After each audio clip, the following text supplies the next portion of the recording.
Grace hindi akalain na gagawin to sa kanya ni Kalingap Rab. Naiyak si Grace sa surpresa ni Kalingap Rab sa kanyang pang-araw-araw na buhay, nagpapakita ng kanyang kasipagan at dedikasyon. Mga Kalingap, ngayong araw, samahan niyo kami sa isang espesyal na episode kung saan bibigyan natin ng surpresa si Grace, isang masipag at dedikadong individual na patuloy na nagsusumikap para sa kanyang pamilya. Si Grace, tinawag ni Kalingap Rab sa isang lugar, walang kamalay-malay sa mangyayaring surpresa. Mga Kalingap, makikita natin dito si Grace, na inanyayahan ni Kalingap Rab para sa isang simpleng usapan, hindi niya alam na may malaking surpresa ang naghihintay sa kanya.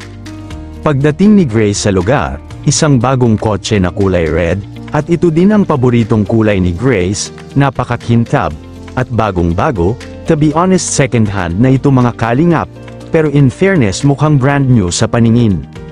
Tingnan nyo yan, mga Kalingap. Kitang-kita ang gulat at saya sa mukha ni Grace nang makita niya ang bagong kotse, hindi niya inakala na para sa kanya ito.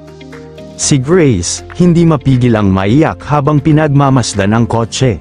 Nakakataba ng puso ang reaksyon ni Grace, ang mga luha niya ay simbolo ng kanyang pasasalamat at tuwa, isa na namang buhay ang nabago dahil sa kabutihan ni Kalingap Rab. Nagpapasalamat ng malaki si Grace kay Kalingap Rab, niyayakap siya ng mahigpit.